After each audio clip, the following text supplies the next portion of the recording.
तो स्टूडेंट्स कुछ स्टूडेंट्स की डिमांड थी कि सरफेस एरिया एंड वॉल्यूम के कुछ की पॉइंट्स या इम्पोर्टेंट पॉइंट बताने हैं जिसकी हेल्प से वो एग्ज़ाम में अच्छा कर सकें। तो इसके रिगार्डिंग हम देखते हैं कि एक्सरसाइज 13.1 से लेकर 13.8 तक जितने भी एक्सरसाइज हैं उन सभी में केवल 4 टाइप के या 5 टाइप के ही शेप्स हैं। जैसे नंबर 1 था उसमें cylinder, cone, cube, cuboid and sphere. तो यहाँ पर देख रहे हैं कि 5 टाइप के जो हैं शेप्स हैं, इन्हीं के सरफेस एरिया और इनके वॉल्यूम के बारे में पूरी एक्सरसाइज या पूरा चैप्टर है। पूरा चैप्टर जो सरफेस एरिया वॉल्यूम है वो उनके सरफेस एरिया एंड वॉल्यूम इन पर ही बेस्ड है। तो चलते हैं फर्स्ट स्टेप पर, जो कि हमारा सिलेंडर है। सिलेंडर के केस में सभी को पता है कि इसमें 2 सर्कुलर रीजन होते हैं। तो इसमें 2 टाइप के क्वेश्चन आएंगे कि या तो इसमें ये पूछेगा कि एक होलो सिलेंडर है, अगर होलो सिलेंडर है तो उस केस में यहाँ पर एक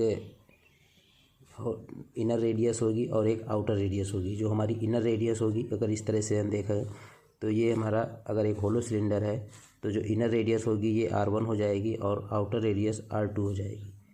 इस केस में जो फार्मूला वॉल्यूम का बनेगा वो होगा पाई R2 square minus R1 square into H, क्योंकि हाइट तो सेम रहेगी।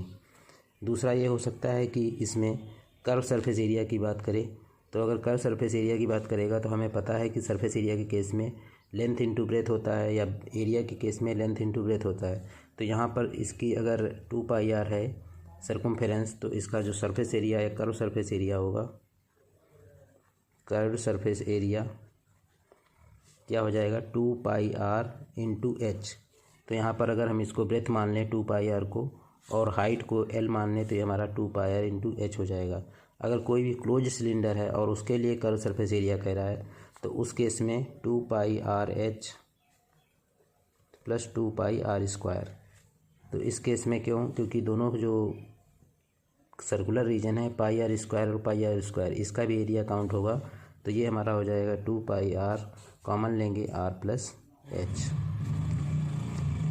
अब इसी में ही सिलेंडर के केस में ही अब अलग अलग टाइप से क्वेश्चन बना सकता है कि हो सकता है इसका ये कह दे कि इसको कर्व सरफेस एरिया कैलकुलेट करने के लिए वो डायरेक्ट r और H ना देकर ये कह दे कि उसका कर्व सरफेस एरिया को पेंट करने के लिए या पूरा इस सर्कुलर रीजन या इसके सरफेस को पेंट करने में जो इसकी कॉस्ट है वो 2100 आएगा, या कोई भी अमाउंट दे सकता है और इसके साथ में पर मीटर स्क्वायर कॉस्ट भी दे दे।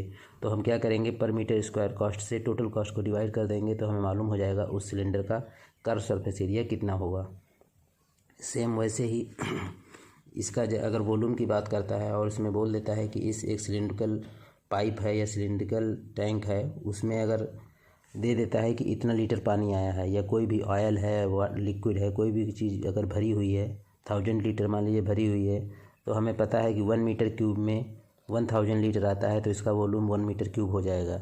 ये इनडायरेक्टली इस टाइप से क्वेश्चन को थोड़ा मोड़ सकता है कि अगर मान लीजिए कि वॉल्यूम दिया हुआ है और इनडायरेक्टली वो लिक्विड के टर्म में दिया हुआ है कि इतने लीटर ऑयल है, इतने लीटर पानी है, तो उसको हम 1000 litre equal to 1 metre cube के फार्मूले से उसको 1 मीटर क्यूब के रूप में हम उसका वॉल्यूम फाइंड आउट कर लेंगे। और अगर उस सिलेंडर की हाइट दी हुई है तो रेडियस पूछ देगा, रेडियस देगी तो हाइट पूछ देगा। इसी तरह से कोन में चलते हैं। तो कोन के केस में हमें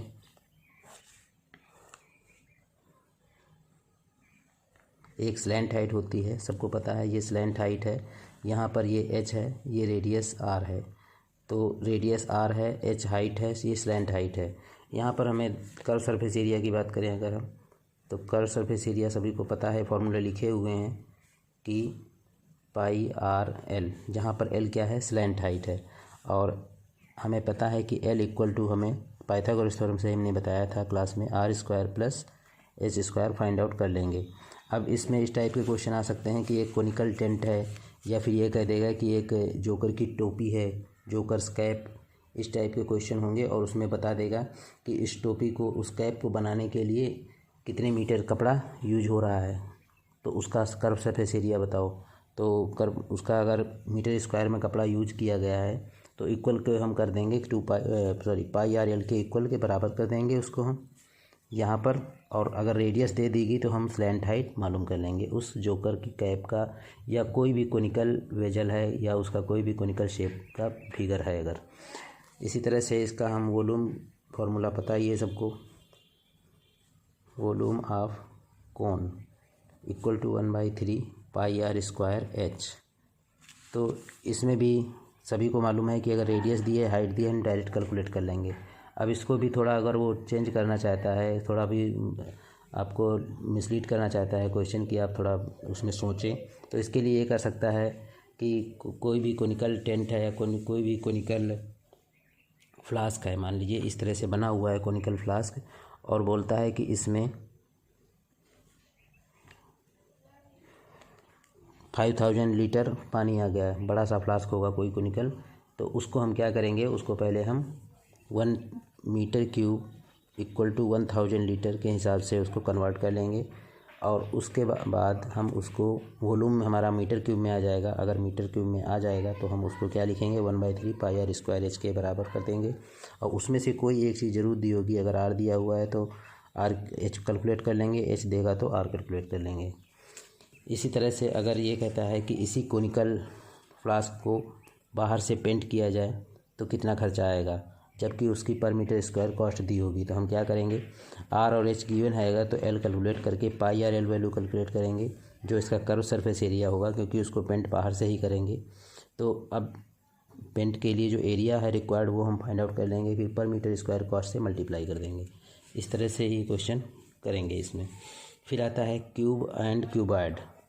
क्यूब के केस में सभी को पता है 6 सरफेसेस होती हैं, तो इसका टोटल सरफेस एरिया क्या हो जाएगा, surface area of A cube क्या होगा, हमें पता है 6 सरफेस हैं और हर सरफेस एक स्क्वायर के फॉर्म में होती है, तो 6 स्क्वायर हो जाएगा।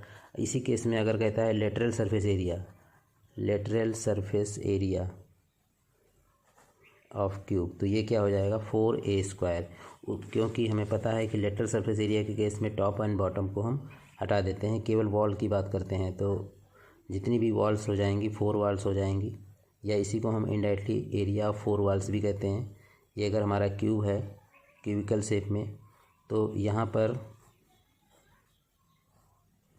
केवल इसको, इस वाले सरफेस को और नीचे वाले सरफेस को रिमूव कर दिया गया है, तो हमें 4 सरफेस मिलेंगी, 1 2 और ये बाहर वाला 3 और इसके पीछे वाला 4। तो इनको ही, इनके सरफेस एरिया को ही लेटरल सरफेस एरिया बोल दिया गया है। इसी तरह से क्यूबॉइड के केस में सभी को पता है, इसका वॉल्यूम तो पता ही हो जाएगा सभी को, क्योंकि एरिया अगर 6a स्क्वायर है और इसका साइड a है तो वॉल्यूम हमें पता है L into B into H हो जाएगा। तो यहाँ पे लिख देते हैं वॉल्यूम ऑफ क्यूब। ये सारे फार्मूले बुक में दिए हुए हैं, ए क्यूब हो जाएगा। क्यूबॉइड के केस में क्या होता है, सभी को पता है कि साइड जो हैं डिफरेंट होती हैं, सभी साइड सेम नहीं होती हैं। जब सभी साइड सेम नहीं है तो उनके हर एक सरफेस का वॉल्यूम, हर एक सरफेस का एरिया अलग हो जाएगा, और जब एरिया अलग हो जाएगा तो लेटरल सरफेस एरिया का फॉर्मूला भी डिफरेंट हो जाएगा क्यूब से। तो यहाँ पर ए, अगर हम ए बी सी के टर्म में ना, तो ए बी सी हो सकता है या एल बी और एच। तो अगर वॉल्यूम की बात करें, वॉल्यूम ऑफ ए क्यूबॉइड, तो वॉल्यूम ऑफ ए क्यूबॉइड क्या होगा, L into B into H. अब अगर इसमें भी हम लेटरल सरफेस एरिया की बात करें, या पहले हम सरफेस एरिया ही देख लेते हैं, surface area of a cuboid, तो ये क्या हो जाएगा 2 times L B plus B H plus H L. और लेटरल सरफेस एरिया हमें पता है कि इसमें भी 4 साइड हो जाएंगी, कौन कौन सी, ये फर्स्ट, सेकेंड, और इसके बाद ये थर्ड इसके पीछे वाला, और ये फोर्थ। कि केवल ये वाला जो बॉटम वाला, टॉप वाला और बॉटम वाला दोनों सरफेस अगर हटा देंगे तो बाकी जो शेप बचेगा उसका हम एरिया कैलकुलेट करते हैं लेटरल सरफेस एरिया के फॉर्म में। तो ये हो जाता है 2 times L plus B into H, क्योंकि हमें पता है यहाँ पर देखो L into H, L into H, और ये 2 बार होगा, पीछे वाला भी सरफेस है तो ये 2 टाइम LH हो जाएगा। इसी तरह B इंटू एच, तो एक ये है और एक ये है, तो ये भी 2 टाइम्स B इंटू एच हो जाएगा। अब इसमें भी क्वेश्चन अगर आता है तो सेम वही प्रोफार्मा इसका भी होगा कि अगर उसमें ये दे देगा क्यूबॉइड का वॉल्यूम दे देगा और पूछेगा कि इसमें कितने लीटर पानी आ सकता है। एक क्यूबॉइडल टैंक है जिसकी सभी साइड इक्वल नहीं है, तो उसमें ये पूछ सकता है कि कितने लीटर कैपेसिटी कितनी होगी या उसके में कितना लीटर पानी आ सकता है। या फिर ये कह सकता है कि इसमें लेटरल सरफेस एरिया इसका बताओ। तो लेटरल सरफेस एरिया के केस में हमें LBH तीनों अगर मालूम है तभी हो जाए, या इसी को मोल्ड मतलब थोड़ा मॉडिफाई करेगा कि लेटरल सरफेस एरिया गिवन होगा और उस केस में ये भी बता देगा कि इसका वॉल्यूम भी इतना है, तो उनमें से H पूछ लेगा। क्योंकि एरिया अगर हमें पता है और वॉल्यूम पता है तो एरिया से हम वॉल्यूम को डिवाइड कर देंगे तो हाइट हमें मालूम हो जाती है। इसी तरह से चलते हैं स्फीयर की तरफ। स्फीयर के बारे में हमने बताया था कि स्फीयर जो होता है वो एक 3D शेप होता है। अगर उसको हम बनाएं एक स्ट्रिंग से या धागे से हम लपेटें चारों तरफ से, तो जो भी धागा अगर हम ओपन करें इसको वापस निकालें तो ऐसे छोटे छोटे सर्किल को ऐसे 4 सर्किल बनते हैं जिनको वो धागा कवर कर सकता है। इसलिए स्फीयर का अगर हम सरफेस एरिया देखें तो सरफेस एरिया ऑफ स्फीयर क्या हो जाता था 4πr²। यहीं पर अगर हेमी स्फीयर की बात करें हम, हेमी स्फीयर, तो ये हमारा हो जाता था 4πr² डिवाइड बाई 2, या इसको हम कहते थे 2πr²। लेकिन अगर total surface area of hemisphere कहता है, total surface area of hemisphere, उस केस में क्या होगा कि 2πr² प्लस πr²। ये πr² जो होता है यहाँ पर देख सकते हैं कि अगर हम एक हेमी स्फीयर बना रहे हैं तो ये इसका कर्व सरफेस एरिया हो गया, ये हो गया 2πr², और ऊपर से अगर देखने पर ये भी एक सर्किल बनता है तो इसका ये होता है πr²। इसलिए इसको हम ऐड करके लिखते हैं 3πr²। तो स्फीयर के केस में हमें केवल रेडियस ही फाइंड आउट करनी है। अगर रेडियस दिया हुआ है तो हम इसमें इसका circle surface area find out कर लेंगे, नहीं दिया हुआ है तो ये इसमें वो इसका सरफेस एरिया गिवन होगा, तब हमसे कहेगा कि रेडियस फाइंड आउट करो। इसी तरह से अगर ये भी इसमें वॉल्यूम भी होता है, volume of sphere, volume of sphere, तो वॉल्यूम का स्फीयर का वॉल्यूम का फॉर्मूला सभी को पता है 4/3πr³। 4/3πr³। इसमें जो अगर इसमें ये भी दिया हुआ है कि एक स्फेरिकल कोई भी बॉल है उसका वॉल्यूम गिवन है तो उसकी रेडियस फाइंड आउट करने के लिए दे देगा, क्योंकि 4/3π एक कांस्टेंट वैल्यू है तो इससे हम r की वैल्यू फाइंड आउट कर सकते हैं। अब इसमें अगर थोड़ा बहुत चेंज करेगा तो वो ये क्वेश्चन को थोड़ा बड़ा कर सकता है, एक पीसा टाइप क्वेश्चन कर देता है जिसमें लैंग्वेज बना देगा कि एक बॉल है जिसका कर्व सरफेस एरिया या हेमीस्फीयर, जो हेमीस्फीयर के टर्म में दे देगा, बाउल है, कटोरा है, बाउल जो होता है हेमीस्फीयर के फॉर्म में होता है इस तरह से, उसमें बता देगा कि इतना अगर लिक्विड भरा हुआ है या कोई भी चीज़ भरी हुई है, सूप भरा हुआ है, तो उसका पूछेगा कि रेडियस कितनी होगी उस बाउल की। इसी तरह से अगर इसमें ये भी कह सकता है कि एक गुंबद है, बिल्डिंग के ऊपर एक गुंबद है, वो हेमीस्फीयर के फॉर्म में है, उसको पेंट करना है। अगर एक गुंबद है, डोम है एक बिल्डिंग के ऊपर हेमीस्फीयर के फॉर्म में, उसको पेंट करना है, कितना खर्चा आएगा। जहाँ पर पेंट की बात की जाएगी वहाँ पर हम सरफेस एरिया की बात करेंगे, तो surface area of hemisphere calculate करेंगे और उसको पर मीटर स्क्वायर कॉस्ट अगर दी है तो टोटल कॉस्ट फाइंड आउट कर सकते हैं। तो ये सब था इसमें, कर्व सरफेस एरिया, हेमीस्फीयर और वॉल्यूम ऑफ हेमीस्फीयर। इस तरह से अगर हम देखें तो इसी केस में अगर हेमीस्फीयर का हम वॉल्यूम भी बता देते हैं, हेमीस्फीयर का वॉल्यूम ऑफ हेमीस्फीयर, तो सभी को पता है अगर फुल स्फीयर है, पूरा कंप्लीट स्फीयर है तो उसका होता है 4/3πr³। तो वॉल्यूम ऑफ हेमीस्फीयर क्या हो जाएगा 2/3πr³। इस केस में एक अच्छा क्वेश्चन ये आता है कि कई छोटे छोटे स्फीयर हैं जिनकी रेडियस R1, R2, R3, या मान सकते हैं कि सेम रेडियस के ही 27 27 स्फीयर बनाए गए हैं और फिर इन छोटे छोटे स्फीयर को मेल्ट करके एक बड़ा सा स्फीयर बनाया जाए तो उसकी रेडियस क्या होगी। ये अच्छा क्वेश्चन आता है। तो हम क्या करते हैं, दोनों के वॉल्यूम को इक्वल कर देते हैं। कहने का मतलब अगर हम बड़े वाले स्फीयर की रेडियस को हम कैपिटल R मानते हैं तो इसका क्या होगा 4/3 पाई R क्यूब।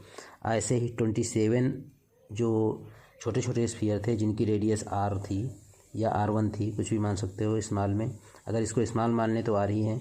जो छोटे छोटे स्फीयर जिनकी रेडियस R थी, स्मॉल R थी, तो उनका वॉल्यूम इस बड़े वाले स्फीयर के वॉल्यूम के इक्वल हो जाएगा और वहाँ से हम बड़े वाले बड़े वाले स्फीयर की जो रेडियस है फाइंड आउट कर सकते हैं। इसका मतलब अगर एक छोटे स्फीयर का वॉल्यूम 4/3 पाई R क्यूब है तो 27 का कितना हो जाएगा, 27 से मल्टीप्लाई कर देंगे। अब यहाँ पर देख रहे हैं 4/3 पाई कॉमन है तो R क्यूब इक्वल टू क्या हो जाता था 27 R क्यूब। अब यहाँ से हम R की वैल्यू 3R कैलकुलेट कर लेंगे। क्यूब के केस में हमें इनके जो क्यूब रूट हैं वो भी याद रखना पड़ेगा। दूसरा तो इसमें गलती जो सबसे ज़्यादा करते हैं सभी बच्चे, वो ये करते हैं कि जो यूनिट हैं वो चेंज होती हैं, किसी में मीटर है किसी में सेंटीमीटर है। तो अगर मीटर सेंटीमीटर अलग अलग हैं तो सभी अगर एक जैसे ही रख दोगे कि जैसे क्वेश्चन में दिया वैसे उठा के रख दिया तो आंसर गलत हो जाएगा। हमें क्या करना है, पहले ये देखना है कि जो लेंथ ब्रेथ हाइट या रेडियस और हाइट एक ही यूनिट में है तो ठीक है, अदरवाइज उनको सेम यूनिट में चेंज करना है। अगर मीटर में सबको करना है तो मीटर में कर लीजिए, अदरवाइज सेंटीमीटर में रखिए। तो ये सबसे ज़्यादा स्टूडेंट यही गलतियाँ करते हैं। और बाकी तो इसमें एक्सरसाइज करना पड़ेगा आपको। एक्सरसाइज करेंगे तो उसमें कैलकुलेशन में भी मिस्टेक करते हैं आप लोग, तो कैलकुलेशन मिस्टेक को सुधारने के लिए जितनी से ज़्यादा प्रैक्टिस कर लेंगे वो आप लोगों के लिए सही रहेगा। एक क्वेश्चन जैसे आता है होलो सिलेंडर के केस में एक लेड पेंसिल वाला दे देता है, तो वहाँ पे लेड पेंसिल और उसका लकड़ी का जो वॉल्यूम है तो इसको एक होलो की तरह ही यूज करते हैं। जो लेड पेंसिल है वो अंदर होगा, इनर रेडियस उसकी दी होगी और जो लकड़ी बाहर लगी हुई है तो वहाँ पर जो फॉर्मूला यूज होगा वो होलो सिलेंडर वाला ही यूज होता है। इस केस में और भी कुछ बाकी तो सभी को पता ही है कि जो मैंने क्वेश्चन क्लास में करवाए हैं उनको ये अच्छे से कर लेना। एक एग्जांपल नंबर 10 है, इसको देख लेना पेज नंबर 224 पर। पेज 224 एग्जांपल 10 है, थोड़ा गुंबद टाइप में दिया हुआ है, इस तरह से क्वेश्चन आ सकते हैं।